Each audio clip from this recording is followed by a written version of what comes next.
Hello and welcome back to the AA NBA podcast. I'm your host, Aiden Hammond.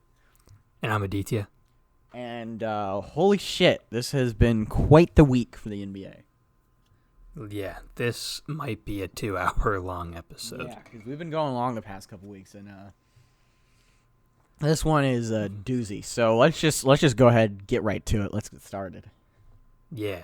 So first thing we want to mention, R.I.P. Tom Heinsohn, Celtics legend. Yep, he was a part of every single Celtics championship in one way or another. I believe he was a coach. Well, obviously he was a player for like 8 of them. I think he was a coach for 2 of them. And then I think he was a play-by-play announcer for the other 7, which is ridiculous. Yeah.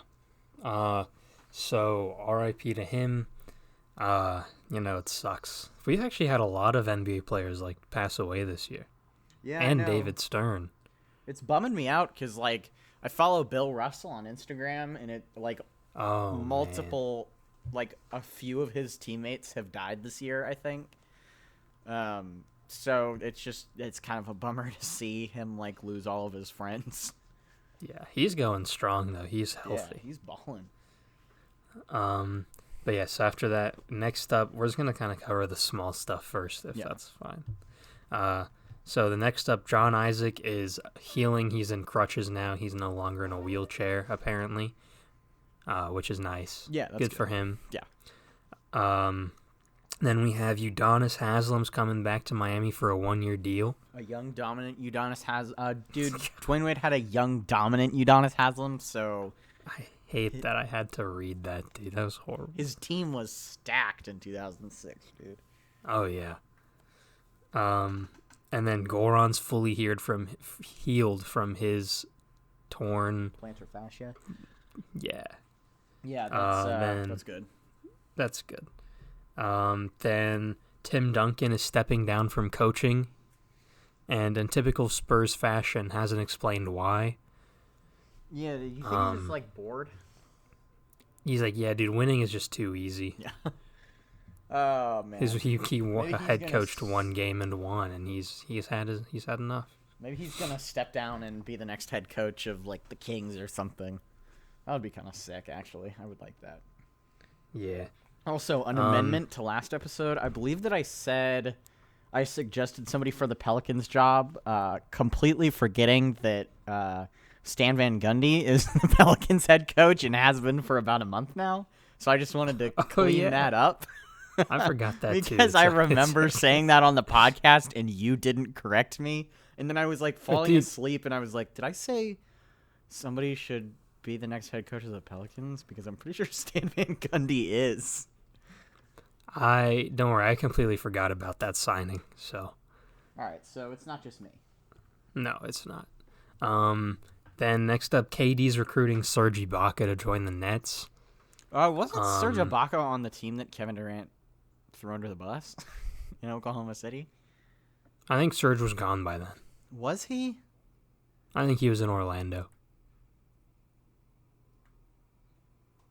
No, I think it was that same offseason that they traded him. I'm already on Basketball Reference, so I will look it up because I'm not sure. Yeah, he went to Orlando in 2016-17. So, yeah, it was that same offseason. Damn, that's crazy. Mm-hmm. All right, yeah. What do we got? I mean, I don't think he should... I hope he doesn't do that because I don't want the Nets to get more good players. But, he's going to do what he's going to do. If they're going to pay him, he should do it because I don't think he's going to get big money from a lot of teams. Not at this age. Even though he was pretty good for the Raptors. Yeah, he was. I think that the Raptors might give him the most. I think they would maybe give him a 2-year 30 or something like that. Yeah. Next up, the Tampa Bay is the top destination right now to host the Raptors. Because of COVID, they can't cross borders, so they have to find a place in the States to play. And right now, it's looking like that's going to be Tampa Bay. They got to fucking figure it out because we're about 5 weeks from the season tip. So yeah. And also, like, Tampa Bay is becoming like this weird sports like mecca, which is so weird. Like, because the Tampa Bay Rays, the right? Rays were in the World Series. Yeah. The Buccaneers are looking probably gonna be a top seed in the NFC. Like, they're really good, even though they just got their asses kicked. But whatever. By the Saints. Yeah, by the Saints. The Lightning just won the Stanley Cup. And so now they're Bay's got it all, and man. so now they might get the Raptors. So that's crazy. I believe that the Blue Jays, the Toronto Blue Jays, played their season in Buffalo this year. So maybe Toronto should consider Buffalo. It's like Toronto. Then they're cursed to fail. American. Well, yeah, but I mean, do you really project the Raptors season going very well anyway? Hey, they were the 2 seed this year. Yeah, but like, do you think they're going to be a legit contender this year? Like, I don't think so. I mean, I could see it. They were a legit contender this year. It's just Spinny P couldn't get it done. Yeah, I guess that's true. And then I guess that's all like the really small stuff. Oh boy, sirens. Lovely. Moving on to more major stuff. There was some G League news that you wanted to cover that I don't know much about. Yeah, but so this is I actually... can pull up the... Yeah, so this is not, like, a huge thing, but, like, it is pretty big news for the G League and maybe the future of college athletics pertaining to the NBA. So this is from Shams. Sources, the NBA G League plans to have its Elite Ignite team featuring top prospects Jalen Green, Jonathan Cummings, Isaiah Todd, etc. face G League alumni in closed-door scrimmages in Walnut Creek on November 15th through 22nd and 2 streamed scrimmages in December. So I only know Isaiah Todd because we have a friend who's a Michigan fan, and he complained a lot when Isaiah Todd decommitted from Michigan. But that's about the extent of what I know about him. Yeah, but... And honestly, I don't really follow high school prospects, so I don't really know any of these guys. What we do know is that if this is a success, college sports are in trouble. I feel Although like didn't they say the players could start making money off their names, or was that not? They confirmed? did, but like, there's absolutely no way they're gonna be able to make up the kind of like. Honestly, they just eliminate the fucking one and done rule. Let them go straight out of high school if they want. Like, they are doing that, aren't they? But it's taking effect like a little later. I mean, I think they're working on it, but I don't know if it's. Like, I think it's kind of been abolished with this G League thing, but, like, I'm talking about just abolish the rule, period, and just let players declare for the draft out of high school. Like, I don't understand. The thing with the one and done rule, though, is, like, it doesn't really apply to that. Like, Zion probably would have come out of high school, but, like, it's not a thing where every year you have, like, some big players coming out of high school. I know, like, but, it's like, very situational. It's such a bullshit thing. Like, it only applies to a very minuscule percentage of people, but like, if there was a guy like in 2 years, Amoni Bates, who we're both pretty high on as a prospect, even though neither of us really pay that much attention to high school, but like, he's a guy that probably would go just straight to the NBA. Like 20 years ago, he would just declare for the draft. If there was a player like that coming out of high school. Chet Holmgren, who's the number 1 prospect in the class this year, probably wouldn't, just because he's, like, not seen quite as NBA ready as Amoni Bates is. Like, Amoni Bates could probably, like, if he really wanted to, he could probably play in the G League right now. Like, I don't know. But I don't know. I've never watched either of them play, so I don't know. I honestly don't know that much about them, but it seems like Amoni Bates is the more coveted prospect of the last really couple of years. Like, I can't really remember a guy who was this hyped up. Like, kind of LaMelo Ball a little bit before his dad fucked up his career, and kind of Zion, but Zion was like the 3rd recruit in that class. Like, I think RJ Barrett was actually number 1. So this isn't gonna affect a lot of people, but like, it's such a fucking stupid rule. Like, I just am so done with having to deal with the one and done. It's just so dumb. It is pretty dumb, but, you know, Hopefully this goes well so that the college sports can go suck it. Yeah, hell yeah. Well, not sports. The NCAA can go suck it. Yeah. Student athletes. All right. Fuck you. Not the athletes, the board, you know? Yeah, I know what you're saying. All right, what do we got? All right, next up, free agency. So the way it's going to work, 6 p.m. November 20th, that's the moratorium period. So that's when players can, like, negotiate or, like, talk to different teams without it being considered tampering. And then midnight of November 22nd, so I guess 12:01 of November 22nd, whatever, that's when signing officially starts for free agency. Yeah, so we'll be on Thanksgiving break by that point. I mean, the moratorium will start on Friday, and official signing period starts Sunday, so it's going to be an exciting weekend. Yeah. I'm pretty pumped. NBA free agency is one of my favorite parts of the NBA season, which I guess sadly this shows class isn't super strong. It's not, but there are some. It's interesting because there are some really young players in the class that I think could, like, be franchise-changing stars. Really, there's one, and it's Brandon Ingram. I think if a team can land Brandon Ingram, I think their fortunes for the immediate future are going to be changed, because I think he's that good, and I think he's going to take another big step this year. I think he can take that step if he's not in New Orleans. I disagree. I think he can do it in New Orleans, and because I don't think that obviously that offense is going to be centered around Zion, but I think that if anything, that kind of opens it up for Brandon Ingram, right? Like, he's going to be, obviously, if you're the number 2 player on the team, like, think about it like this. This is a baby version of the Dynasty Warriors. Remember, like, when they got Kevin Durant, and it was argued upon, like, Kevin Durant, Steph Curry, who's the best player, whatever, but whoever wasn't the best player at the time, because it kind of fluctuated, the other one that wasn't the best player would always get better because they weren't getting the same amount of attention as the other one was. See, the difference between that, though, is that the Dynasty Warriors, they were both MVPs, so they were already proven, right? Like, Brandon Ingram was a first-time All-Star. Zion's played like 20 games, and they have a new head coach, while the Warriors kept their same head coach.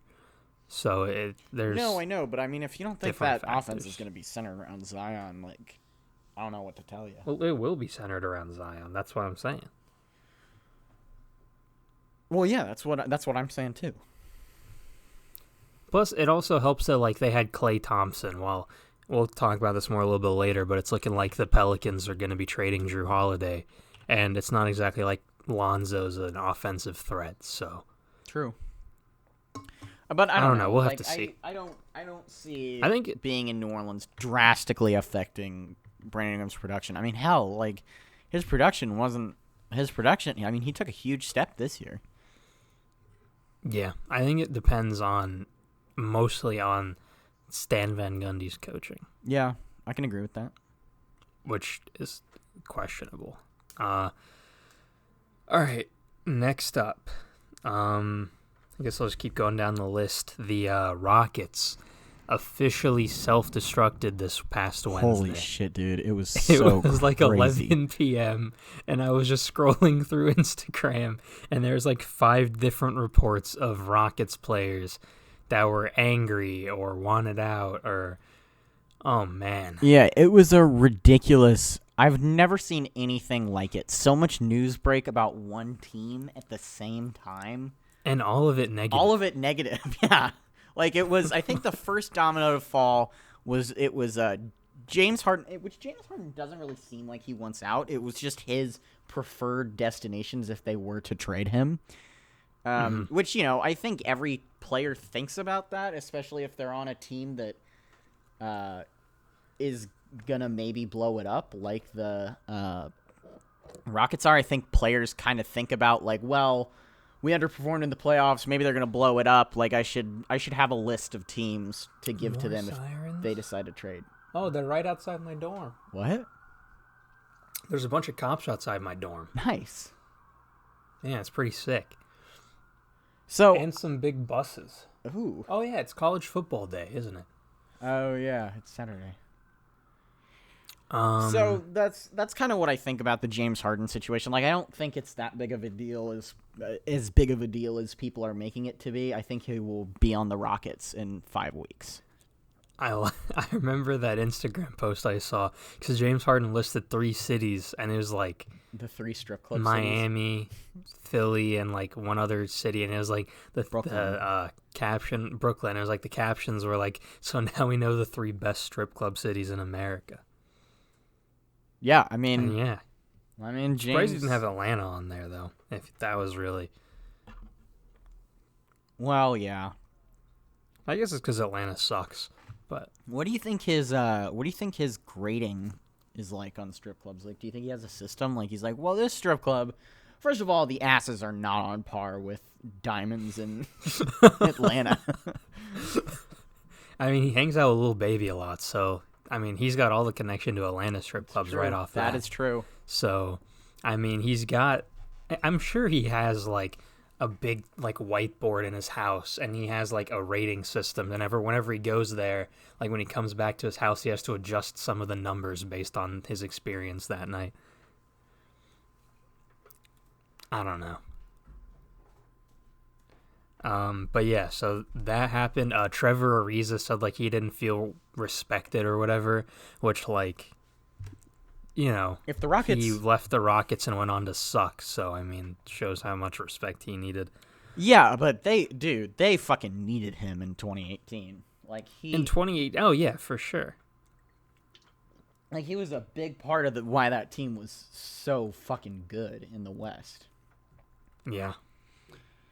But yeah, So that happened. is- Then PJ Tucker said he was upset with his contract situation, which makes sense because he was a 6'5" guy guarding Anthony Davis for 5 games. yeah, he's like, you guys need to fucking pay me more. Yeah, he went from a corner shooter to a Center. center. Yeah. And then what else? Eric Gordon said he wasn't happy with his role. Russell Westbrook said he that's wanted the out. biggest news. Is Russell Westbrook reports say that Russell Westbrook said he wants out. He denied it, I believe.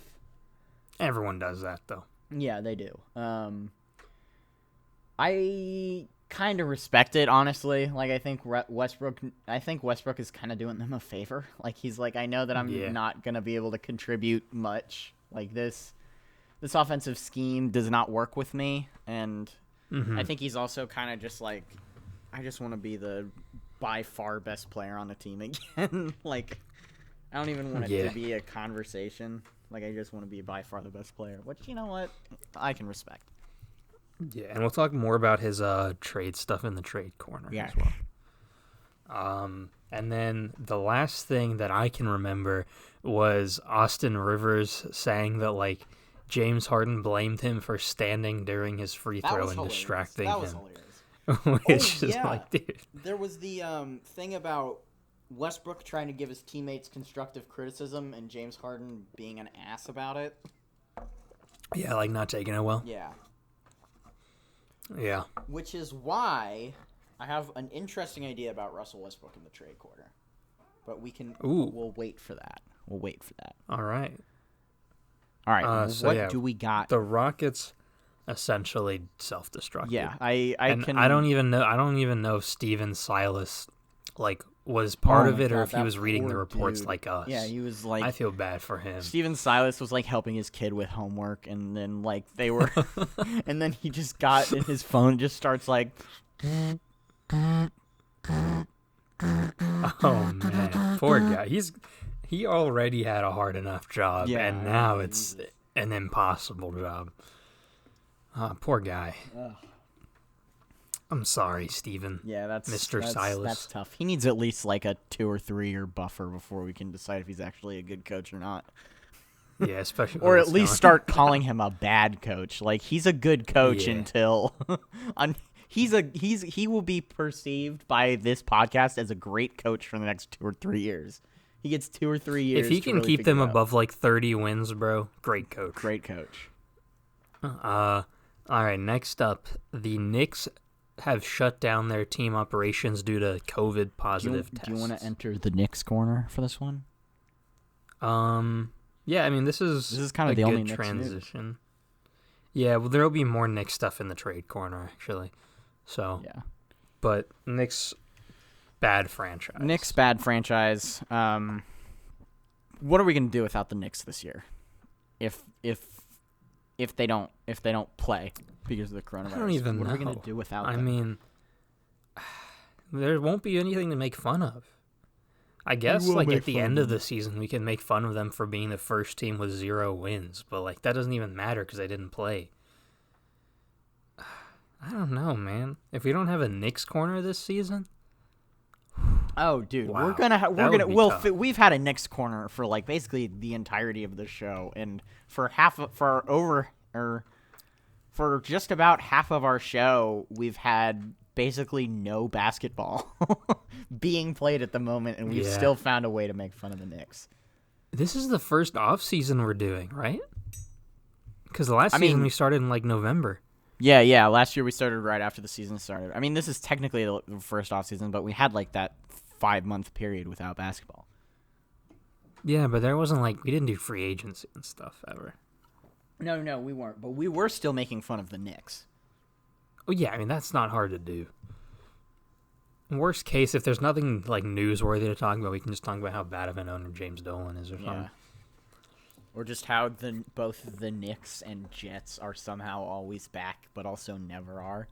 Schrodinger's back. All right. What do we got next?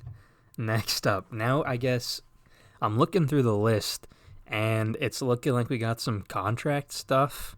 So Fred VanVleet. Crunch those numbers. He said, "I've already won a ring. Now I forget exactly what he said, but now I'm cashing out." Yeah. So Freddie wants a bag. I respect this. Oh yeah, that is. You don't even know. I so respect his ability to just admit it, say fuck it, I'm looking to get a bag, and just doing it. I think that's sick as fuck. I love that.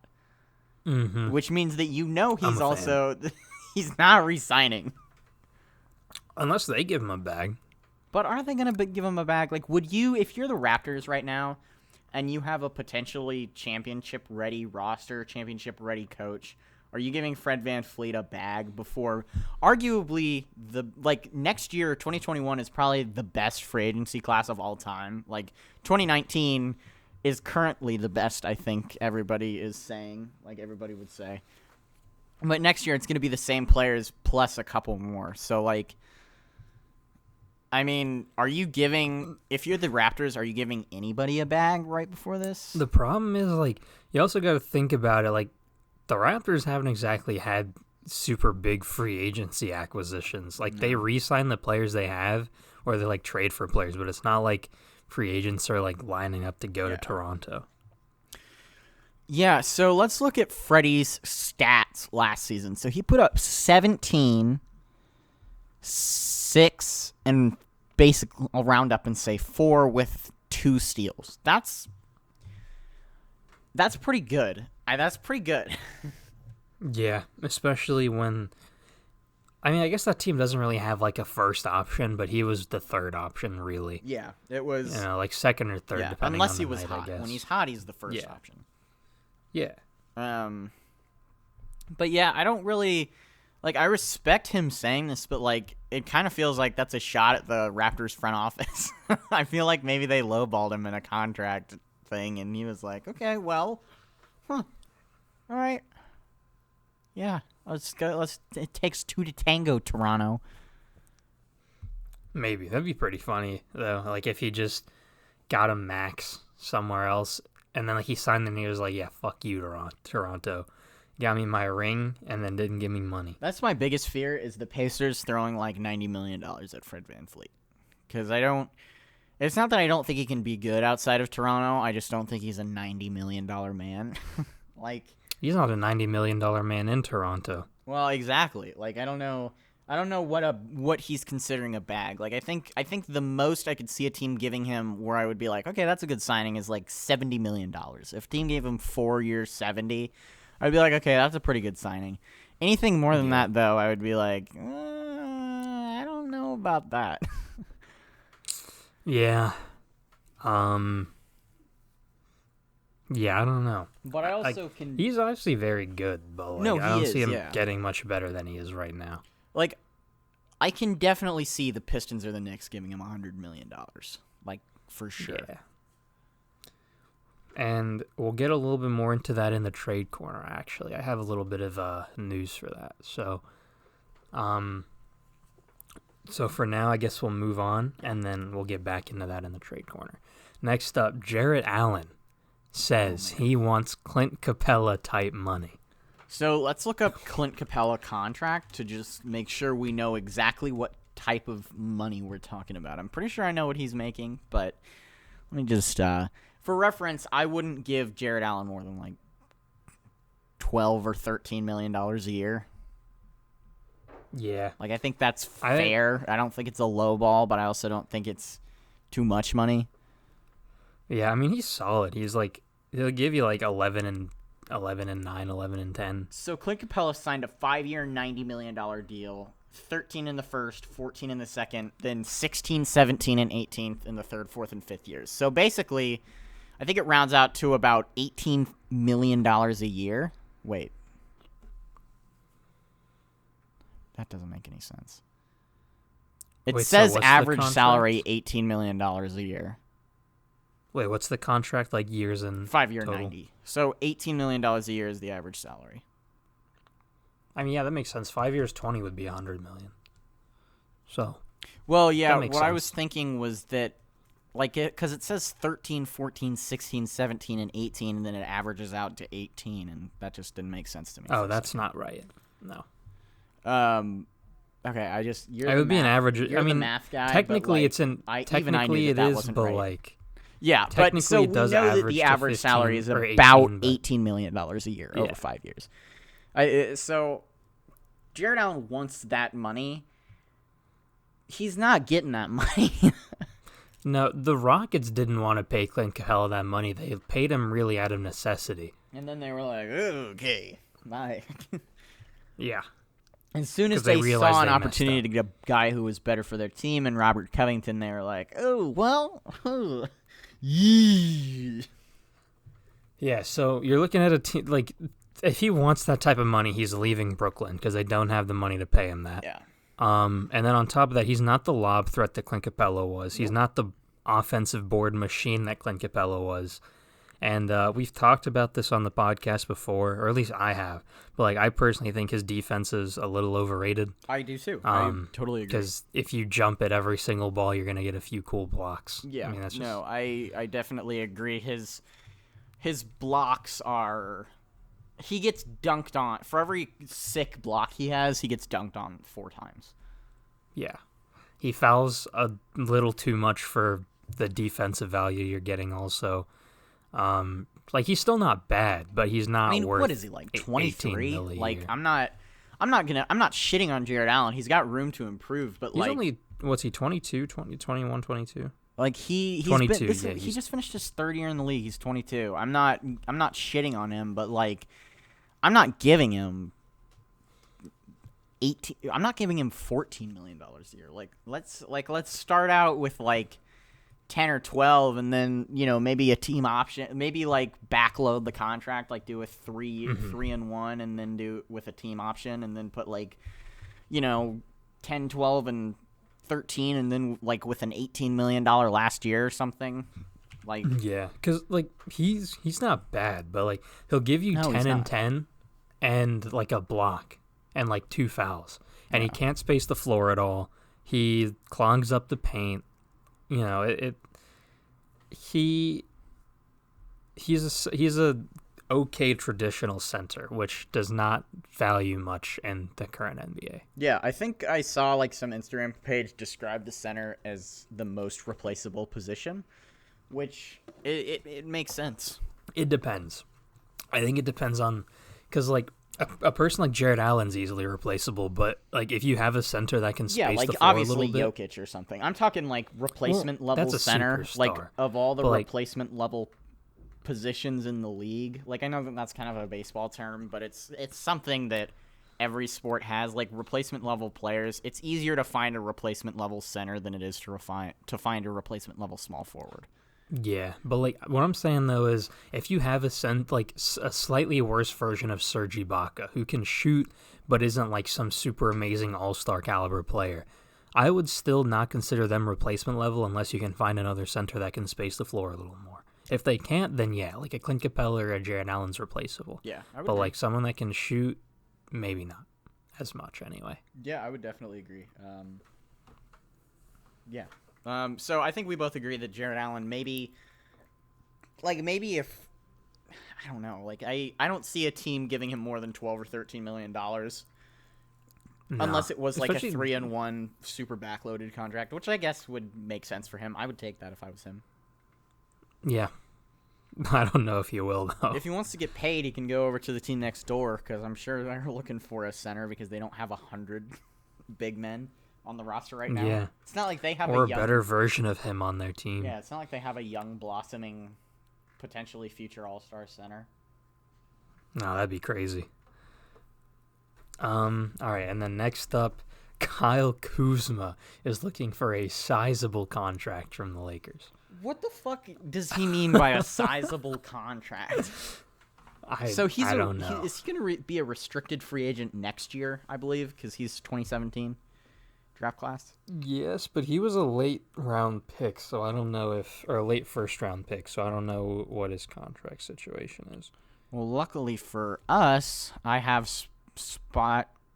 He's signed through 2020. He's signed through this next season, and then he's an unrestricted free agent. Oh, okay. So, yeah, Kyle Kuzma, unless he becomes the Kyle Kuzma that admittedly I thought he was gonna be this year, he's not getting. I wouldn't give him any money if I'm the Lakers. Like, he was dog shit for a good majority, basically the entirety of the playoffs and a good majority of the regular season. Yeah, he either put up like 6 points or 20, and he didn't have many of those 20 games. Yeah, it was like he showed that he could be solid, but you know he wasn't for the majority of the season. Sorry about that noise thing. Spot Rack played an automatic video ad, so that's what you just heard for about 2 seconds. Everybody listening. Nice. So that's cool. But yeah, he showed flashes that he could be good, but he hasn't been able to do it for more than like a game or two at a time.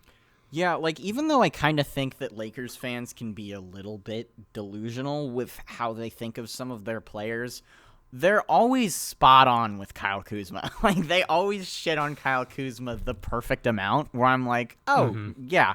No, I definitely agree. I understand why you guys hate this guy. If this guy was on the Pacers, I'd hate him too. Yeah, which sucks because he was actually pretty good last year. He was awesome his rookie year. He was pretty. The problem is he's regressed. Like, after his rookie year, everybody was like, he's more likely to be a future All-Star than Lonzo. And now everybody's like, ooh, they both suck. I mean, that's not. Last season, he did pretty well, actually. Like, I'm looking at his numbers right now. Because, like, I remember obviously they had LeBron, so I watched some of their games. And, like, he wasn't that bad. Like, he looked a little worse because he was playing behind LeBron, but like, he wasn't bad.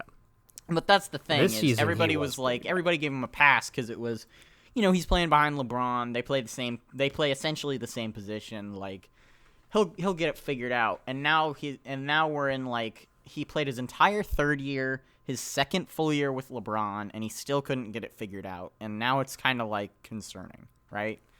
Yeah.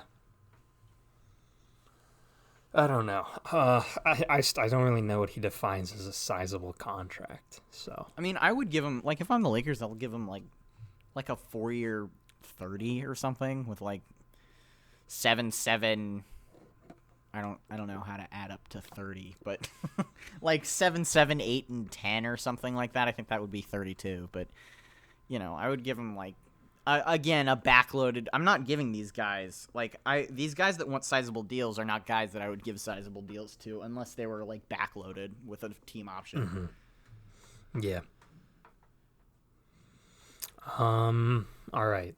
So that's most of the news. I think we've covered everything we wanted to for that. Yes. Now we have non-trade corner news. Yeah, now we have the biggest trade corner in podcast history.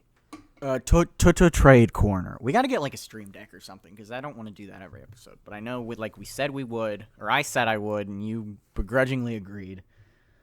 So we got to figure that out. But so yeah, in the short history of the trade corner, this is by far the biggest one. Mm-hmm. So I'm a big fan of the trade corner because it feels like I have my own segment. It's easily my favorite segment. All right. So first up on the trade corner, we got Russell Westbrook. Now, he has gotten interest from initially when the news first broke. The Knicks had already previously shown interest, and the Clippers had already previously shown interest. And there have been reports that the trade market for Russell Westbrook has slowly been growing, but no other teams have been announced. So for right now, we have Knicks, Clippers. Okay. I in the past have been a Russell Westbrook defender, and I still am to an extent. But I don't really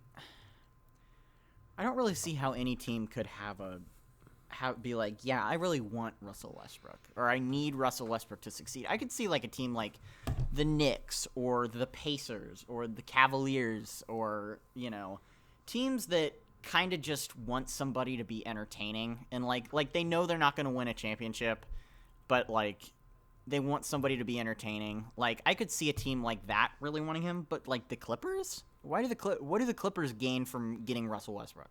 Especially if you're trading. So let's just go into the first one. I've seen Paul George for Russell Westbrook straight up swap being thrown around.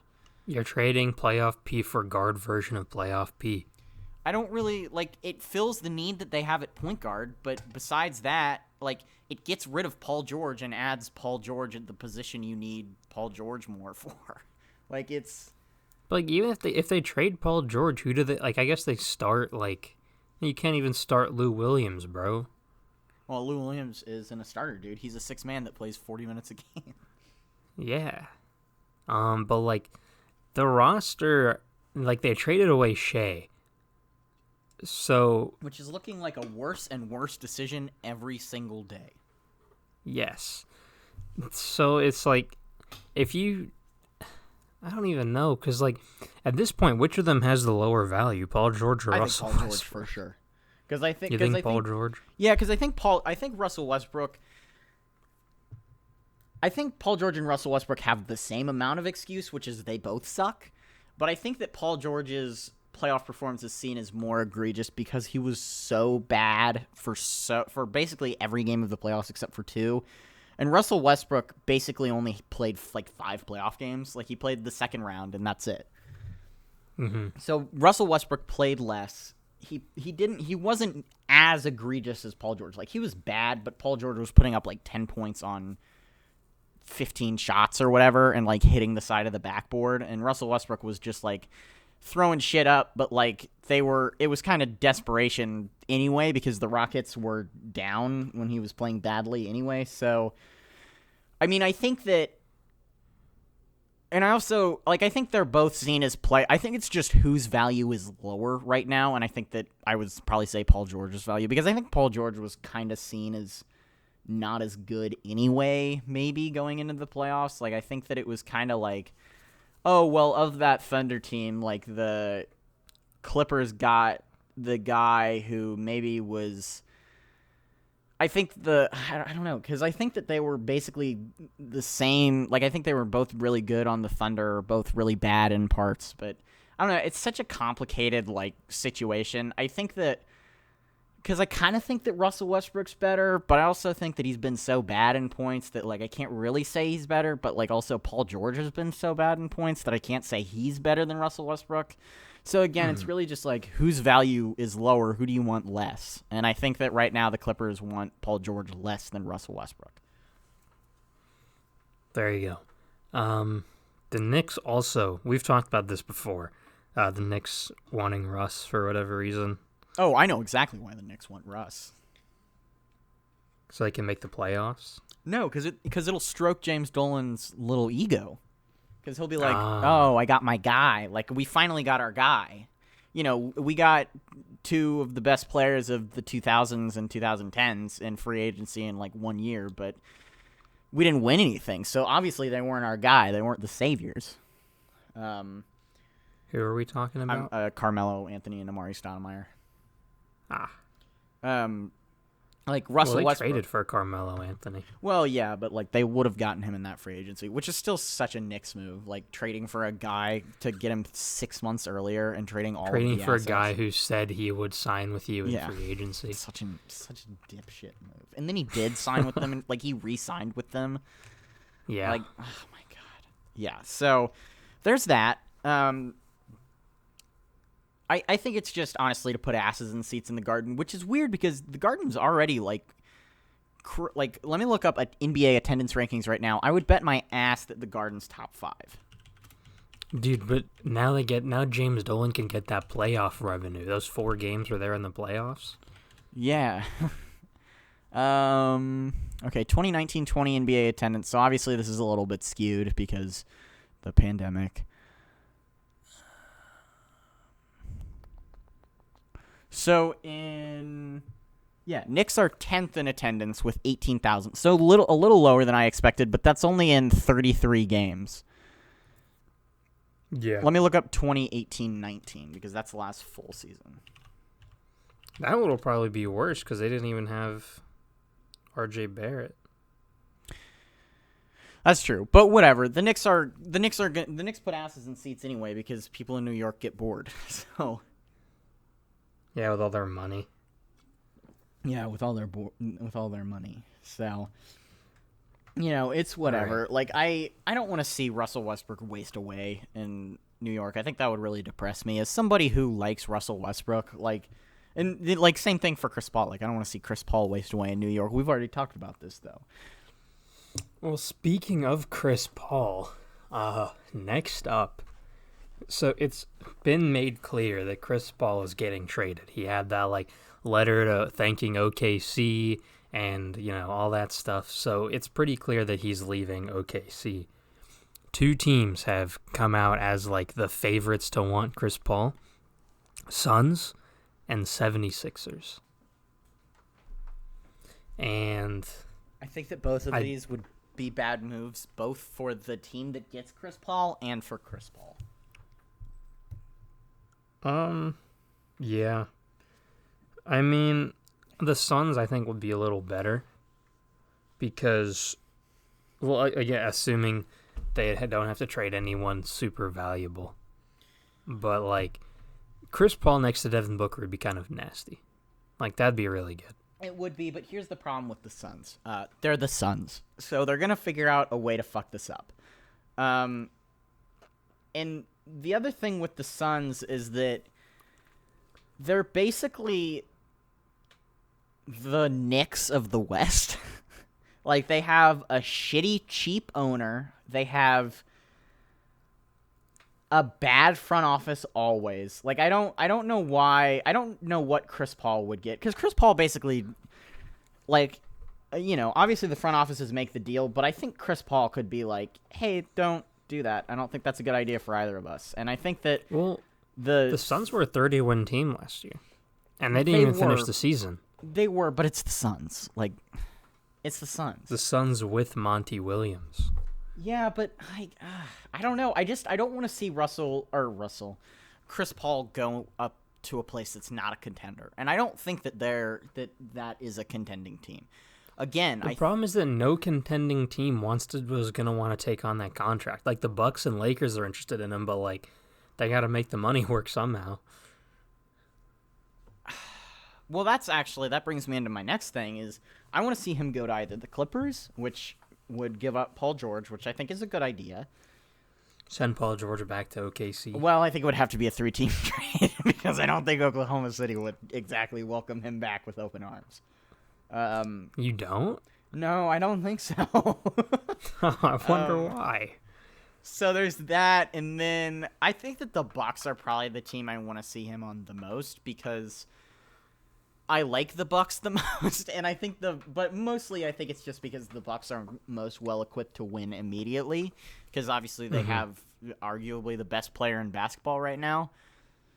And I say arguably because we all know it's LeBron, but it's the who's number 2 kind of argument, like, oh, who's challenging for LeBron, and it's Giannis, Kawhi, Curry, Durant, Davis right now. So I'm saying Giannis because of that. So they have arguably the best player in the world. They have a good coach, even if he's not that great in the playoffs. They have a good coach. They have another guy who takes the offensive load off of Chris Paul and Chris Middleton. They got double Chris. They have the most clutch player in the league with Chris Paul if they get him. Yes. It's beneficial to both sides, and obviously, with the money, if they are able to extend Giannis with the money, with the stupid, ridiculous, dumb money they're going to give him, and I say stupid, ridiculous, and dumb, not as a knock on Giannis, just as a knock on, what... The amount of money. Yeah, just, the number, the dollar amount is so incomprehensible to me that I just, Bro, if they could give me, 0.01% of that money, I could, I'd be living. Facts, dude. But, I think what's he going to make, $250 million? If he signs the Supermax, yeah, it would be I think it goes up a couple $1 million. I think it's 240 or 250. That's insane. Yeah, it's crazy. So there's that, and I think that Chris Paul to the Bucks would benefit both the Bucks and him, because obviously if the Bucks get Chris Paul, Giannis is going to re-sign, because I think that Giannis has made it clear that he wants them to make a move, and I think getting Chris Paul would be the correct move, or just would constitute as a move. So that would help them, and then it would help Chris Paul because for the twilight years, for the last couple years, or last year or two of his prime, and then the twilight of his career, he's on a team that's going to contend year in and year out because they have, a guy who's maybe going to take the mantle as the best player in the league. So there's that. Mm-hmm. Yeah. What do you think? I like him on the Bucks. The problem is, he was healthy this season, and he said it's because he went vegan with his diet or whatever. But the whole thing about not change, I don't think the Bucks, no matter who they add to their team, I don't think the Bucks are going to win if Mike Budenholzer refuses to change his coaching style for the playoffs. Which I think, honestly, if I'm the Bucks management, I'm saying either do it or you're fired. Yeah, I think he's going to have management on his ass to do that in the playoffs this year, because if he does that again, he's going to get fucking canned. No matter whether or not they won 60 games this year, which they probably are. They're probably going to be the first seed in the East. 60 games, obviously the Nets are in the conversation more than any other team in the East in the last couple of years, but the Bucks are definitely going to win 60 games and will more likely than not, I would say, get the 1 seed, just because teams that win 60 games usually get the 1. There usually aren't multiple 60-win teams in the same conference. But, obviously, they're going to win 60 games. There's no doubt in my mind about it. And if they make the playoffs and do that shit again, Budenholzer is going to be canned. Immediately. Yeah. I don't know. Wherever Chris Paul goes, I want to see him win a ring. Yeah, which is why I don't want to see him go to the Suns. Yeah. Or the Knicks. Or the Lakers. Knicks, I hate the Lakers, but go there, Chris Paul. If it's gonna get Chris Paul ring, fuck it. Yeah. And I know that I'm gonna regret. I know I'm gonna eat my words when the Lakers are in the finals next year, winning a ring, and Chris Paul's gonna get his ring, but I'm gonna have to deal with fucking Lakers fans. But I'm just gonna. And LeBron fans, which are worse. Is there any more harmonious garbage than the LeBron fans combining with Lakers fans? It's the worst, dude. Yeah. I guess like Steph Curry fans combining with Celtics fans would be pretty bad. Well, Steph Curry fans aren't that obnoxious, though. It's Like, they're not quite as obnoxious as LeBron fans, but they're young, so their arguments aren't even good. that's true. All right, so actually, I'm not quite finished talking about Russell Westbrook because I wanted to say something that I've been thinking about for a while. Go for it. I think that the best team for Russell Westbrook is the Miami Heat, and here's why. The Miami Heat preach, and I was thinking about this when the report came out that Russell Westbrook was, like trying to be a good teammate and hold his teammates accountable. The Miami Heat, if nothing else, preach accountability. The Miami Heat, their workout regiments are based on accountability. Like, if you're not conditioned, you're not going to play well, and if you're not going to play well, then we're going to fucking yell at you because we're the Heat, and that's what we do. Like, the rookies, like Tyler Herro, there were games in the playoffs where Tyler Herro would have a bad game and be like, yeah, that's on me. Like, that's on me. Or Duncan Robinson, who's not a rookie, but he's young, would say, yeah, that one's on me. And then Jimmy Butler would be like, or Jimmy Butler, who's the star of the team, I think highest paid player. I don't think there's another guy that's higher paid than No, he's the highest paid. He would be like, oh, yeah, that's on me. Or Bam Adebayo, who on some nights is arguably the best player on that team, would be like, yeah, that's on me. Russell Westbrook, whether people like to admit it or not, is a good teammate. Teammates like him. He was well-liked in Oklahoma City. He seems to have been well-liked in Houston, besides, maybe James Harden a little bit. But honestly, I don't think James Harden being annoyed by Russell Westbrook trying to be a good teammate is indicative of Russell Westbrook being bad. So I guess what I'm saying is the Heat hold each other accountable, and that's what Russell Westbrook needs. If Russell Westbrook's playing like ass, Jimmy and Spoelstra are going to tell him he's playing like ass. And if Tyler Herro or Duncan Robinson or Jimmy Butler are playing like ass, Russell Westbrook's going to tell them they're playing like ass. Yeah. So that's why I kind of think that's the best place for him. They also have good cap space. I know that they were looking to make a home run move on Giannis, and that's looking less likely now that, with the whole Giannis maybe signing the Supermax. So I think that would be the best move for him. And also, I'm only talking about locker room stuff. As a team, spacing wise, that's the best team for him. That would be ridiculous. Depends, though. If you're running a lineup with Russell Westbrook, Jimmy, and Bam, yeah, that's gonna be not great. But yeah, Jimmy, Russell Westbrook, Goran maybe, and then Duncan and Tyler Herro, that could be really good. But then who's the big on that team? Jimmy? I don't know. Yeah. Just run, it would be an ultra small ball lineup, but at least they have a center to make it work, unlike the Rockets. Yeah. See, my problem though is if they want to make a trade like that, they're gonna have to give up pieces. And I don't want them to trade Duncan or Tyler Herro. So that would mean Kendrick Nunn, probably Goran. Well, that's why I was kind of thinking that that's where the good parts of this trade end is, because Russell Westbrook being successful on the Heat means that both of their great outside shooters, Duncan Robinson and Tyler Herro, have to be on the team. If they are part of that package, then immediately Russell Westbrook is going to make that team worse. Russell Westbrook can only make that team better if the best shooters stay there. Right.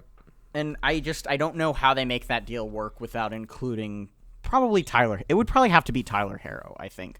Or I guess it could be Bam, but I would not give up Bam at all for Russell Westbrook. Especially not for Russ. Like, no way. I don't think I would give up Bam. You would have to give me like a very high pick in this year's draft and another first round pick and then a solid player or two to get Bam Adebayo at this point. Like, that's not a knock. I guess what I'm saying is me saying I wouldn't give up Bam for Russ is not a knock on Russ. It's just like it's a compliment to Bam. Like I would not give up Bam. Yeah. So yeah, I think if they can make that trade work, that's where I want to see Russell Westbrook go and where I think he would be most successful. But like we said that about the Rockets this year, and look at what happened. So I don't know what to think about Russell Westbrook, honestly, because he can still be fucking good. Yeah. He can still be good. Prove this season that he can still be good, and then he stopped being good because he started fucking shooting again. Yeah. Russell Westbrook, you make it so hard for me to like you. Dude, this man's tried defending Russell Westbrook for so long. I just, God. It gets harder and harder. I like him so much as a guy. I think he's a really nice guy. Like, obviously, he's a little bit of an ass to reporters sometimes, but, like, his Twitter's cute. It's, like, pictures of his kids and his family, and he's just... Like, all of his teammates like him, and then he just fucking ass in the playoffs and just, like, throws up every shot he can and hits the side of the backboard and, like, throws it out of bounds. I'm like, fuck, Russell. So, yeah, I guess those are my thoughts on Russell Westbrook.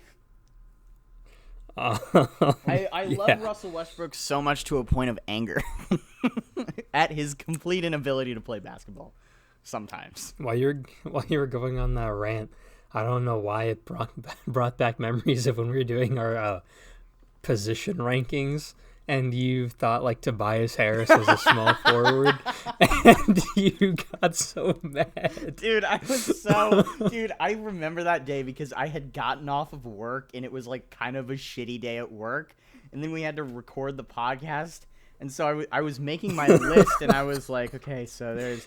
You know, this guy and this guy and this guy. And it was like the third time that episode that I had fucked up position. You had Paul George on that list. Yeah, I had Paul George, and he's technically a power forward. Because it was guys that were small forwards like last year. And and so I was like, oh yeah, this is small forward. And you were like, that's a power forward. And I was like, fuck! So, you know, I just, God, I want Russell Westbrook to be successful, but he just can't be. Actually, you know what? I've said this before. It's kind of a joke, but also like, it's not really. Like, I want Russell Westbrook to just be a Pacer. Like, I just want to enjoy the highs and lows of Russell Westbrook for a couple of years because it would be more entertaining than anything the Pacers have done in the last couple of years. Like I don't know. And we might get a high draft pick. And we might actually get a high draft pick because we could miss the playoffs with him. Yeah. All right, moving on. I guess since we're talking about the Pacers, Victor Oladipo saga continues. Oh, mama. So basically, there was like reports that Vic wanted out, and then like on opposing teams' benches, he'd be like, "Hey, can I play with y'all next season?" and stuff like that, and trade rumors flying around, and then Victor Oladipo obviously denied them all, but everyone does that. Yeah. So, yeah. You know, lots going on. What do you think about this? Because the Pacers, the problem is, fucking exhaust me. Like, I want them to trade him because he sucked last season, and he's not gonna go back to All-Star form. So I don't want to give him the fucking satisfaction though. Like. I do, bro. He can go be ass somewhere else. No, Fuck I know, that. but like I don't want to. It's just fucking like rinse and repeat with the Pacers, dude. It's so exhausting to be a Pacers fan. Like I'd rather just be ass. Like, can we just be ass so I can stop caring about them, and just devote my full time to the Colts and other NBA teams? Like, because the Colts are actually like, yeah, the Colts ruined Andrew Luck, but at least they've got a good defense and they're fun and they've got a good front office. Like the Pacers don't have any of those things. Like, Pritchard, sure, whatever, but, like, fucking, I don't know. I guess Malcolm Brogdon is reason for hope, because he was a good free agent that we got, that we lured away from a good team, but also, like, it's just, like, it's rinse and repeat. I said this, like, 2 minutes ago. It's rinse and repeat with the Pacers. We trade for a good player. Good player has really good season, and Indiana loves him, and then he leaves because he doesn't want to leave in Indiana because I would rather have $10 million in Florida than I would have $20 million in Indiana. So, yeah. Yeah, like, see, this is kind of the problem for me, though, is because Indiana's stuck in this perpetual middle ground where they'll make the playoffs, lose in the first round, rinse and repeat, and the Bulls have been ass for the last 5 years. So it's been rough. And, like, the other teams that I like are also ass. Like, I like the Hawks. They suck. I like the Timberwolves. They suck. Yeah, why do we like bad teams? Like, I really only like the Timberwolves because Andrew Wiggins kind of popped off for my fantasy team last year. So. Really? Yeah. Yeah, I've said this before kind of sparingly, but the Spurs are my second favorite team. And I think that was partly just as rebellion. Like, the only form of rebellion I ever have done as a teenager is just like the Spurs because my dad hated them.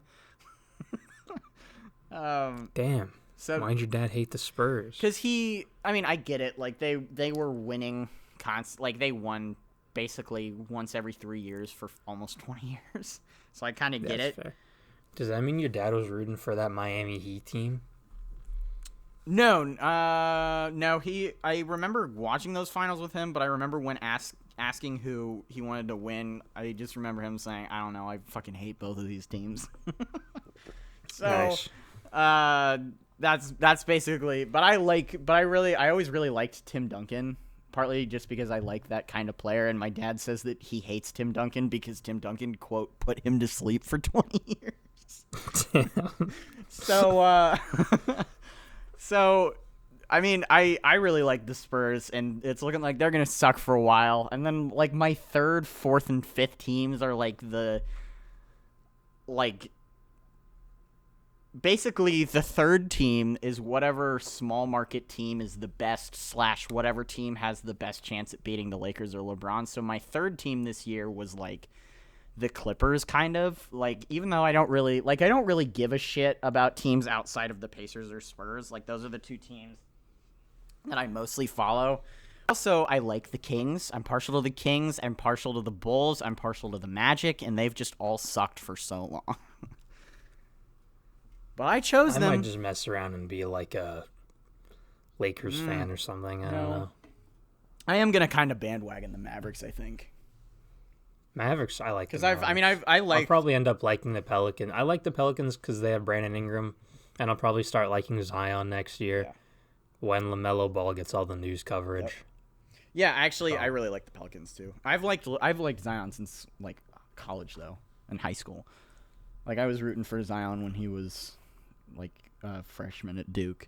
And like Zion for me, he made Duke likable, which is something that no player has ever done before. So I gotta respect him for that. And then I also really liked Luka his rookie year. So I like both of those teams. I like Portland. I just like underdogs, I guess is what I'm saying. And it sucks when your favorite team is not only an underdog, but they don't even have the advantage of maybe being able to, like, buy some free agents like the Bulls do. Like, the Bulls at least have that advantage of, like, oh, we might get a free agent every once in a while because Chicago's desirable. Like, Indiana's like Chicago, but with none of the things that make Chicago good and all of the things that make Chicago bad, and then, like, a cool metropolitan area, kind of. Or, no, a cool downtown. Steakhouses, baby. Chain steakhouses, baby. So I guess that's my attitude about Vic. Like, I want to get rid of him because I don't think that he's going to be – that situation is not good for a new coach. Like, if we know anything, disgruntled stars don't make for a good opportunity for a coach. Like, it's we were – quite frankly, we were better without him. Like, we were better when he wasn't playing. Yeah. So, like, I don't know. Like, and we've talked about trade scenarios pretty extensively because it's been apparent that he wants out for more than just the last week. Mm-hmm. I mean, we've been talking about trade scenarios since last season, so. For Vic? Yeah. Well, because I was convinced that he was going to do this in, like, basically the second he got injured, I was like, he's going to come back, he's going to be great, and then he's going to leave. He wasn't great. You were wrong about the being great. I was like, but I mean, you remember this. You can vouch for me. Like, I've been saying that he was this is as correct. good as gone since the second he got injured. So, all right. Next up on the trade corner, the Lakers want to trade for either DeMar DeRozan or Dennis Schroeder. Do you want to say who you think would be the best person for them to trade for at the same time? We can like count down from 3 and then say it. And out of these options or just in general? Out of these 2 options. Okay. All right. 3, 2, 1. Dennis Schroeder. Dennis Schroeder. Okay. I'm glad we're on the same page with that one because I want DeMar to go there because he's another player that I want to see get a ring, but he doesn't fit at all. Yeah. So I guess we should say that we're both really big DeMar DeRozan fans. Like we both, I feel bad like, for him. We both man. really liked him in Toronto, and I remember really liking, and I was like, obviously it sucks that he got traded to the Spurs, but like I liked the Spurs, so I still liked him, but it's becoming more and more apparent that DeMar DeRozan, for what he is good, but he's just not in the right. Like if he was playing 10 or 15 years ago, he would have been like awesome, like. But his game is just not suited for the current NBA at all. Yeah. Which sucks because he's a really nice guy. Yeah, and he has been through a lot, and I feel bad for him. Yeah. Because he had to deal with LeBron, and then when LeBron left, he got sent to a shitty team, and then he had to all watch his chances the faded team away. That traded him away, get a championship. Won a ring. Yeah. Poor DeMar. Yeah. So I guess let's talk about why he sad. shouldn't be traded to the Lakers. He doesn't fit with LeBron. I mean, they need shooters, and DeMar has the ability to shoot a little bit, maybe, but that's not the type of player you want to put next to LeBron, Yeah. Yeah, it would make a team with already bad spacing worse. They need a shooter. Yeah. Dennis Schroeder's a much better shooter. They need spacing. They kind of need a point guard. Like Dennis Schroeder is a much better option for that team. Mhm.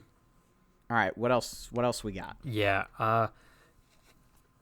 Next up, the Mavs have interest in Zach Levine.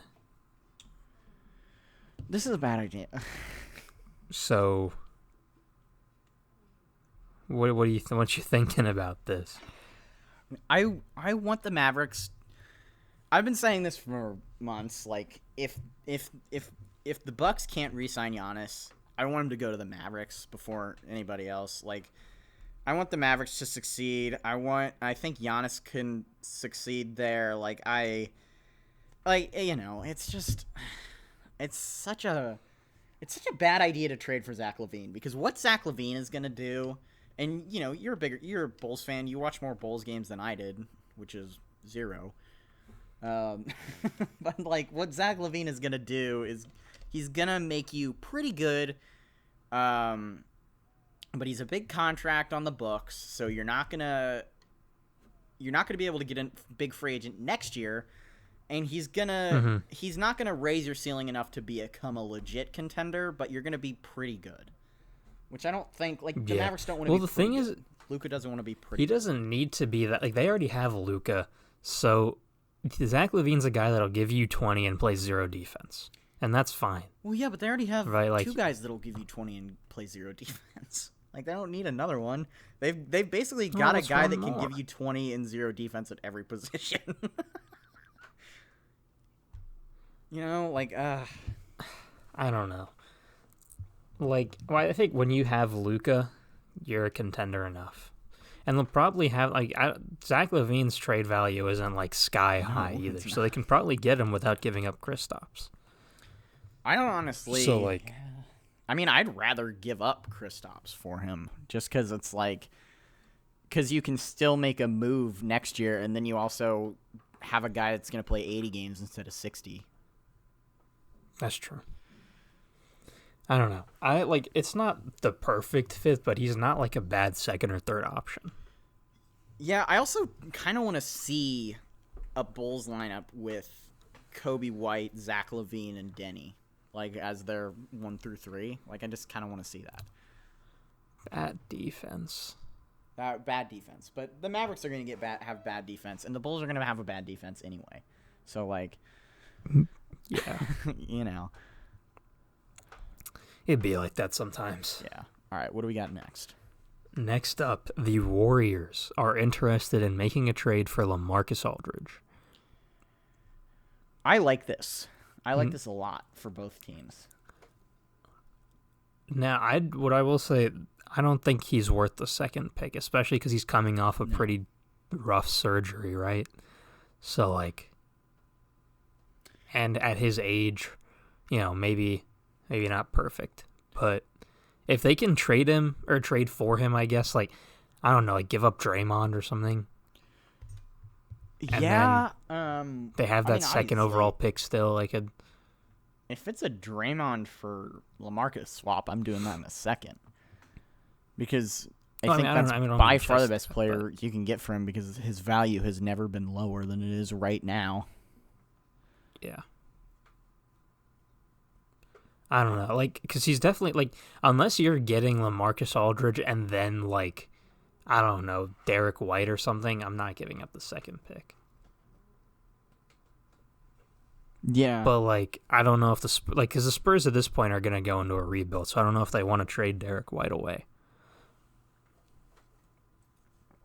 I don't know, what are your thoughts? Yeah, I don't really know what to think of this one because, yeah, I wouldn't give up the number 2 pick, but they also need a big man, and LaMarcus Aldridge. Well, they can just draft one.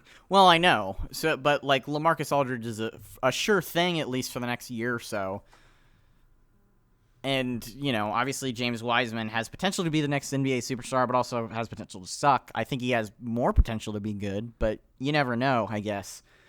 Obviously, I would say keep the number 2 pick, but I'm kind of just trying to think of like their thought process here, and like I think that's the only way that I could see them doing that is if they're like, well, LaMarcus is a sure thing and James Wiseman's a little bit of a risk because, like, it's always a risk when you're drafting a young player. So I don't know. Yeah, I don't know. I think the Warriors, I've said this multiple times, they're like one of the most well-run offices in the league. So they'll figure it out. They'll do fine. Yep, I agree. All right, next up, the Celtics and Pelicans are among the teams interested in Atlanta's 6th overall pick. And along with that, the Hawks are interested in trading for Drew Holiday. What do you think about this? I like it because at the 6th pick, all the big guys, like the important guys, are going to be gone. Like the guys that I know, at least. I don't know anyone past like the top 4 or 5, but yeah, all those guys will be gone. And they need defense because Trae Young does not do that. And Drew Holiday does that very well. And he can still give you like a quiet 18 or 20 a game. So like he's very good and he fits well alongside Trae Young. And the thing that I'm worried about though is the possibility of potentially having to give up more. Like I don't know how much value the 6th pick has compared to Drew Holiday anyway. And then also they have Clint Capella on the books. John Collins, for whatever reason, wants a max. So, you got that to worry about because Drew Holiday is making some money. So, but I do like, just in terms of fit, I do like Drew Holiday on this team. Yeah, I like Drew Holiday on this team too, but I like who they could get with the 6th pick more, I think, just because like the Hawks already have, like, all of their best players are under 22, 23. Like, John Collins, Trae Young, Cam Reddish. Who else do they have? I know that they got... Vince Carter.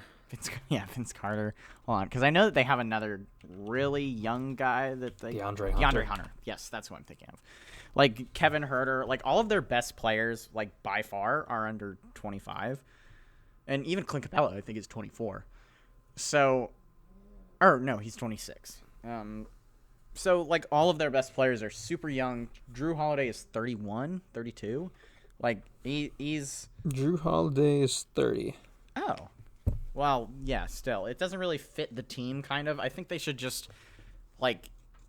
They've executed a really good rebuild. Like, so far, pretty much all of their picks in the last 2 years have been hits. Like, I mean, even going back to John Collins in 2017? Yeah, 2017. Yes. 2017, Trae Young in 2018, Kevin Huerter in 2018, DeAndre Hunter and Cam Reddish in 2019. So far, all of those guys have been hits. They draft well. The problem is too much of young players because you're going to have to pay them eventually. You're going to have to pay them or trade them. So, yeah. Because Cam Reddish, at least the way he played at the end of last season, what I'm hoping he can play like this season, he's going to want money. Trae Young's obviously going to get a lot of money. John Collins wants a max. DeAndre Hunter's been playing pretty well. So, like, you got these guys that you do have to pay. Yeah. No, I get Along with, like, you don't want to front load your... Not front load. You don't want to have, like, a very top-heavy roster and no depth either. Yeah. So... But also, like, would you give up the 6th-round pick, which could be a future really good player for Drew Holiday, which you know what Drew Holiday is at this point, which is... still very good, but, like, his prime's only going to last the next couple of years. Like, I don't really know. I think it's tough. I think it's tough. Like, Drew Holiday's making a lot of money, but I don't think you need him to be what he has. You need him there for defense, right? Like, because this team has none. Trae Young is, like, the worst defender in the league. So you need, like, a backcourt buddy that can play some defense, or at least teach that team how to play some defense. Yeah. Like... And I don't think, like, this... Because he's got a player option for next season. Other than, like... Right? I think that's his contract. True. No, he's got a contract for next season and a player option the season after. So, theoretically, they could have him until 2022. But then, like, after that, you don't have to, pay him another $25 million. You don't even have to keep him around if you don't want to. But, like... I feel like he'd be a good mentor for some of those guys, and he does provide defense that team needs a lot. Especially if, like other reports have said, if they're trying to make a playoff push, it might be helpful. Yeah, I would agree with that. But let's talk about the Celtics. So the Celtics are willing to give up basically their entire draft for this pick. Like, I think they have the 18th pick, the 21st pick, and the 26th pick. So that's 3 first-round picks, but, like, what's the value of those 3 first-round picks? Like, this is a pretty weak draft. Like, obviously 3 picks is better than 1. And I guess, like, thought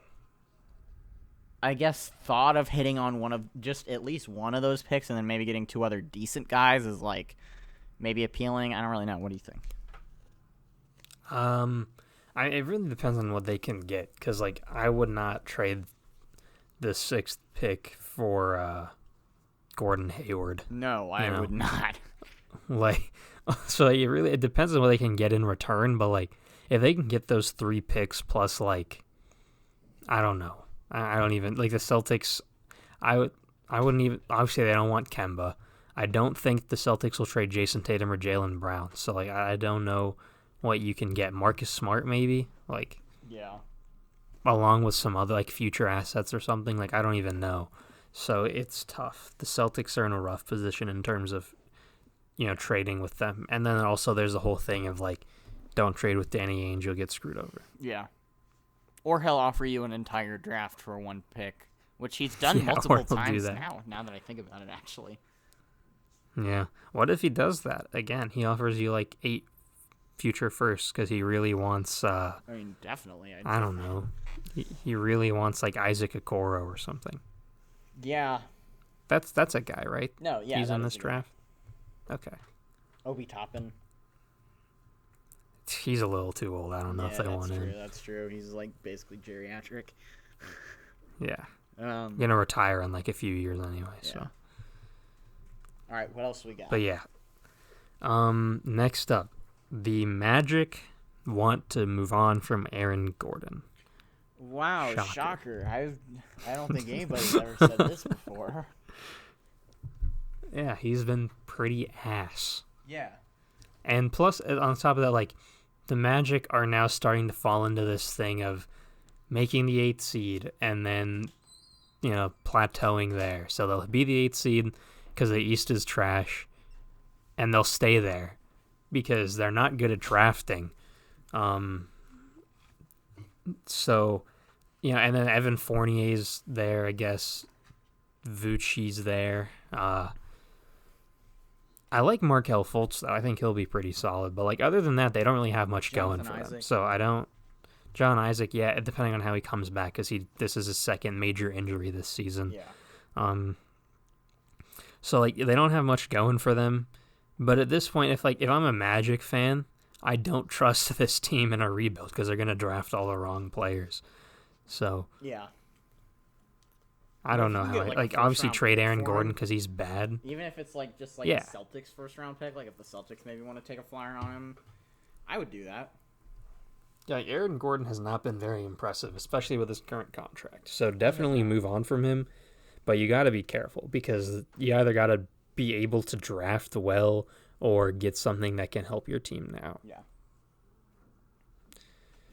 Or maybe they just trade for Dwight Howard, bring him back. Yeah. Who knows? Noted Atlanta Hawk Dwight Howard.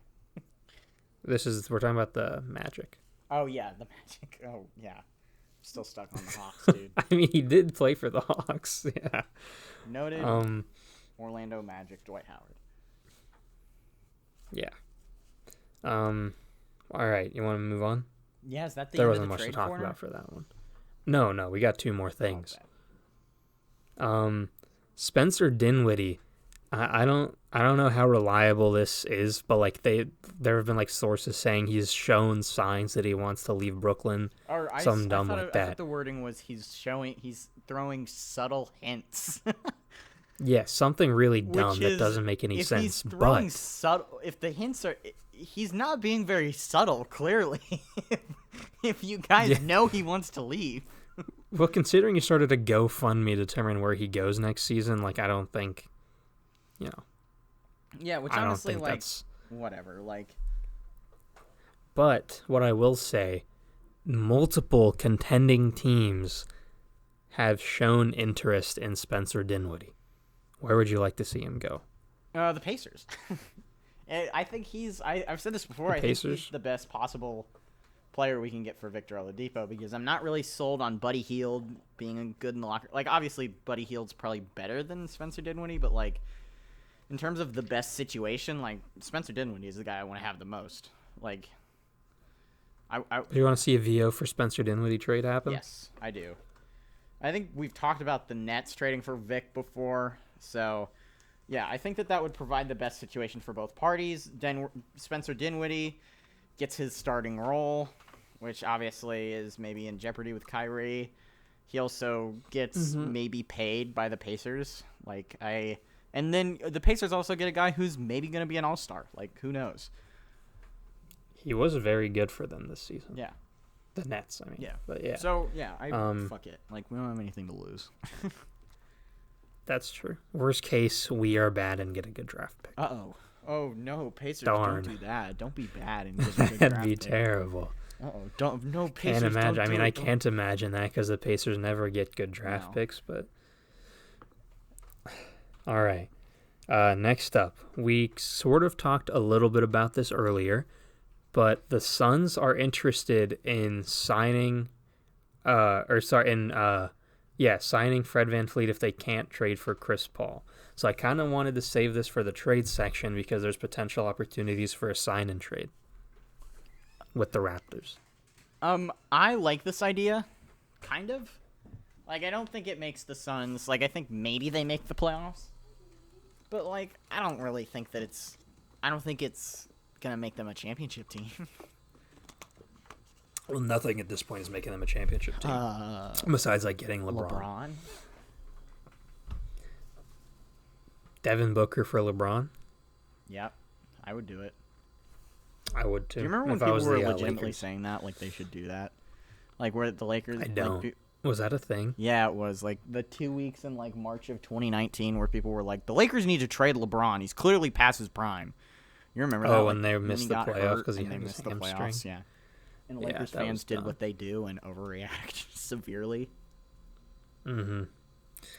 Yeah, I don't know. Freddie, he's a good player, but like, and I think he wouldn't be like bad on the Suns, because Ricky Rubio was like really good at the start of the season, and then not as much in the later part of the season. He's not gonna make them but worse. Like, yeah, right. So I don't know. It depends on what like if they do a sign and trade rather than just get him in free agency.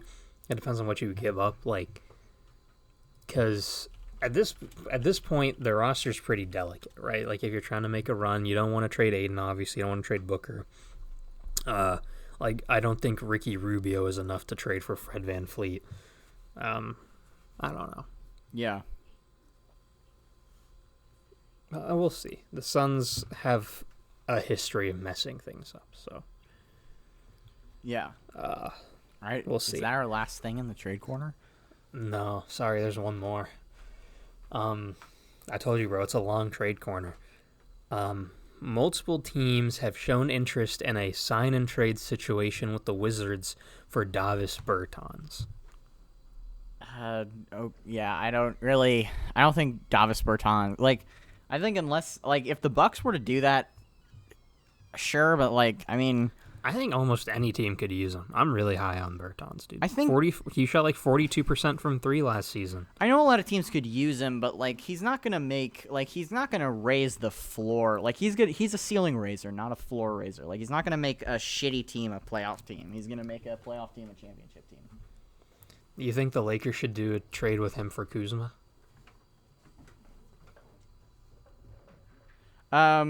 No. I mean, I don't think the Wizards should do that. If the Lakers pulled that off, I would think that's okay. crazy. Aiden, I can't hear you. Oh, you can't? It sounds like something is happening. Can you hear me now? Can you hear me better now? Not really. I'm just gonna end the call and restart it. Okay. All right, technical difficulties.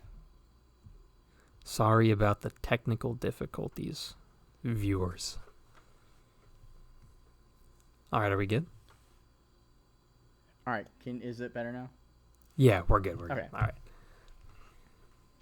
But yeah, Kuzma for Bertans. Who says no? I mean, the Wizards should, but they probably won't. They probably won't. I don't know. I like Bertans. I'm really high on him. Maybe it's because he's a fellow shooter. Yeah. But yeah, he's also like super underrated. That 42% from 3, dude, it's lethal. Yeah, it is. But yeah, that's all we got for the trade corner. All right, so now we're in the divisional. And this week we're doing 2, right? Yeah, so because the draft's on Thursday or Wednesday, I don't know what days are. I think it's Wednesday. We got to do 2, so we're just gonna run right through them. These are 2 of the least interesting divisions to me. So let's just run right through them. So first off, we're doing the Atlantic Division, which is Raps, Celtics, Sixers, Nets, Knicks. The Raptors just need to clear cap for next year because they need to make a run at Giannis, I would say, or Kawhi. Bring back the Kawhi. Yeah, bring back Kawhi. I think he would do it if the Clippers suck too. Which they probably will if they don't trade Paul George. Mm-hmm. Yeah. I don't know. What do you think? Honestly, like, I don't even know, because, like, Kyle Lowry's a free agent, right? He signed, like, for $35 million last year, but, like, now he's done. So I'd say bring him back. Yeah. Because, like, they're not getting any better if they let him leave. He's really good for them last season. So I'd say bring back Kyle Lowry, see what you can do next season, and then hopefully sign some free agents. Yeah. All right. Boston, Miles Turner. Mm-hmm. Yep, they need a Get center. you some Miles Turner action. Yeah, they need a center. He's relatively cheap. He can block shots pretty well. He can shoot okay sometimes. And I don't want him on the Pacers. So take some Miles Turner action. If not, like, Jared Allen would be fine for them, I guess, if they wanted to make a run for him. Pay him that Clint Capella money he's looking for. Yeah. But yeah, and then Philly. Or wait, no, you didn't say your. No, I agree. I agree. Miles Turner should be their Okay. number one priority. Philly. Philly. Uh, I don't even know. trade Ben Simmons for the first Like- overall pick. Fuck it. Let's get weird. Let's get wacky. Yeah, Ben Simmons and Embiid won't work together. So I'd say, yeah, it's probably best to trade Ben Simmons. He's harder to build around. Yeah. Nets. Acquire Victor Oladipo / Bradley Beal / James Harden / Slash Holiday. James Harden? Yeah, fuck it. I mean, didn't he list them as a destination potentially? But he said he's committed to Houston. Yeah, well, I know, but like if they want to, like, I mean, it's not like he would be opposed to going there. Yeah. They got some pretty good strip clubs, apparently. Mm-hmm. Yeah, their number one priority should either be just trying to draft well, which I don't even think they have a first-round draft pick, and then making sure that they get either somebody else like Drew Holiday or making sure that Spencer Dinwiddie is happy. Mm-hmm. Which I don't think he will be playing with Kyrie because nobody likes Kyrie. True. All right. Knicks. The Knicks. One player? Draft well and That's not even enough to save. clear cap for next season. We're talking one player that they need, right? Well, I mean, it's just like moves they can make to make them better. Moves you can make to make you better. The first move that you can make to make you better is to sell the team to a different owner. Yep. Once you got that done, sky's the limit. Yeah, I would agree. All right. All right. And in the Southeast. Miami. Heat. Ooh, this one's actually kind of tough. I would say re-signing Goran Dragic should probably be their number Is one. it Dragic or Dragic? I don't know, dude. We have this conversation every time. Yeah. Re-sign him, and then I would say try either if you decide that Russell Westbrook is not good, which he probably isn't, just clear cap for next season because the Heat are going to be heavy hitters in free agency next year. Yeah. I don't even know. Like, 'cause, like, they could be good in free agency, but I kind of want them to keep Bam and Tyler Herro and stuff, and they're going to have to pay them soon anyway. So, like, Yeah. at least Bam soon anyway. Not Tyler Herro as much, but I would say, honestly, like, just run it back. They did so well this season. Just run it back. All right, Orlando. Make sure John Isaac's fully healed, and that's about all you can do. Yeah, I mean, maybe try to get DeMar in free agency, but I don't know how much that really improves your team. Yeah. It would be. I would say it would be like, oh yeah, we're an 8 seed that barely makes the playoffs to an 8 seed that's firmly cemented in the playoffs. Like, yeah, we went from an 8 seed with 32 wins to an 8 seed with 36 wins. yep. All right, Charlotte. I mean, do you have anything to say about Orlando besides that? No, Okay. that was my move. Charlotte. Hit on the third pick. Whoever's available please. out of James Wiseman, LaMelo Ball, Anthony Edwards, take him. Yeah, Unless don't it's take Denny. Unless though. it's LaMelo Ball, then maybe. reconsider. No. Take LaMelo. Because then that means that Denny falls to the Bulls. Ha ha. Yeah, Thinking playing chess smarter, out not here. harder. Oh yeah. The Wizards. Keep Davis Bertans, dude. You're gonna have John Wall back. You're gonna have Bradley Beal.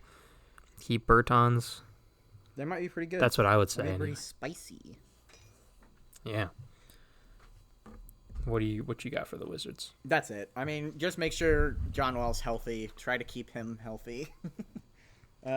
Re-sign Davis Bertans, and then make sure you hit on your draft pick. And further develop Rui Hachimura because he can be really good. Rui's gonna be good. Yeah. The Hawks we kind of already talked about, Yeah, we right? basically just talked about them, essentially, with the trade corner stuff. So, yeah, just all the stuff. So we powered Yeah. through these. Yeah. pretty quick. There wasn't much to talk about, I guess. Like, we could have gone into more detail, but then we'd be here for another hour. So Yeah, there's nothing else really for any of these teams. All right, so is that it? Yes, I believe so. I don't think there's anything we haven't covered yet. All right, bet. Have there been any Woj bombs since we started recording? No, I don't believe so. Chris Carson's out Sunday against the Rams. That sucks. Guess there's that. But yeah, so subscribe if you liked it, or like the video, obviously. Comment below, tell us why we're wrong and dumb. We're going to have our personal channels in the description. Our Twitter is in the description, I believe. Our email's in the description, the podcast email anyway. And yeah, I think that's all we got, right? Yeah. Cool. See y'all later. All right, bye.